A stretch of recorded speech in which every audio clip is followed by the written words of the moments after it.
அன்பான தேவதாயின் பிரியமான பக்தர்களே, உங்கள் அனைவரையும் அவருடைய விலைமதிப்பற்ற நாமத்தில் நான் வரவேற்பதில் எனக்கு மகிழ்ச்சி.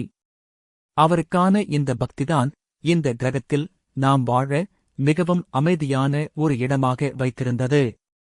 இப்பொழுது மரியன்னை மேல் உள்ள பக்தி நாளுக்கு நாள் சுருங்கிக் கொண்டே வருகிறது. மேலும் எல்லாம் தலைகீழாக மாறி வருகிறது.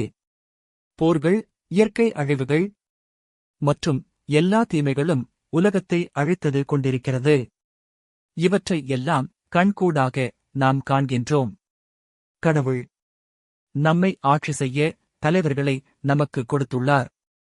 ஆனால் நாம் அவர்களுக்காக அவர்கள் சிறந்த முறையில் ஆட்சி செய்ய இறைவனிடம் வேண்டிக் கொள்வது நம் ஒவ்வொருவரின் கடமை அல்லவா? எல்லா விதமான பிரார்த்தனைகளும் நல்லதுதான், இறைவனைதான் மகிமைப்படுத்துகின்றன. இருப்பினும் ஒரு பக்தி முயற்சி மட்டும் தனித்து நிற்கிறது. அதுவே மரியன்னையுடன் நாம் சஞ்சரிக்கும் பக்தி முயற்சி. அப்போஸ்தலர்களுடன் நம் தாய் அவர்கள் ஜெபிக்கும் போது இருந்தார். இடம் அசைந்தது, தூய ஆவியானவர் இறங்கினார்.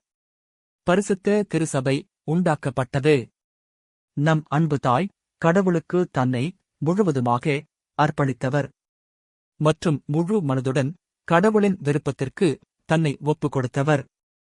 அதன் காரணமாக இறைவன் அன்னையை உயர்த்தினார், பெண்களுக்குள் ஆசீர்வதிக்கப்பட்டவர் என அழைத்தார்.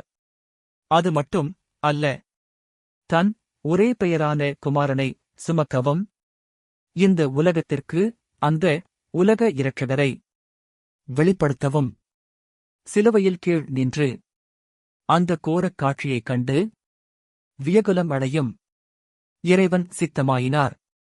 இரட்சகர் இயேசுவோ சிலுவையில் தன் சொல்லொண்ணா பாடுகளுக்கு மத்தியில் தன் உயிர் தன்னை விட்டு பிரியும் தருவாயில் அன்னையை உலகிற்கு தாயாக அளித்தார். அந்த அன்னையின் மூலமாக நாம் நம் ஜெபங்களை ஏறெடுக்கும்போது அவை உடனடியாக கேட்கப்பட இதுதான் காரணம். நமது தாய் பல இடங்களில் தோன்றினார். கடவுளிடமிருந்து பல செய்திகளை நமக்கு கொண்டு வந்தார்.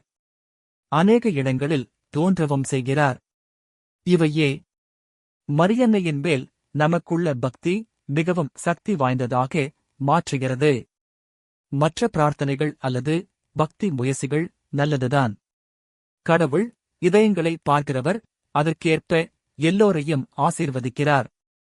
எல்லா ஜெபங்களும் நல்லவையே. இந்த இக்கட்டான தருணத்தில் நமது அன்பு தாய் ஒரு தெளிவான அழைப்பை கொடுக்கிறார். ஜெபமாலை செய்யுங்கள். நேரம் இல்லையா? ஜெபமாலையை தினமும் கேளுங்கள். இந்த யூடியூப் சேனல் மூலமாக ஆசீர்வதிக்கப்படுவீர்கள். உலகம் மீண்டும் பழைய நிலைமைக்கு வரும். சமாதானம் பெருகும். இயற்கை சீற்றங்கள் குறையும். போர்கள் நிறுத்தப்படும். பங்கு கொள்வீர்களா? நீங்கள் பெரிய மாற்றங்களை காண்பீர்கள். மேலும் இதை மற்றவர்களுடன் பகிர்ந்து கொள்ளுங்கள். இந்த மகத்தான மரியன்னையின் பணியில் பங்கு பெறுங்கள். இறைவன் உங்களை ஆசீர்வதிப்பாராக.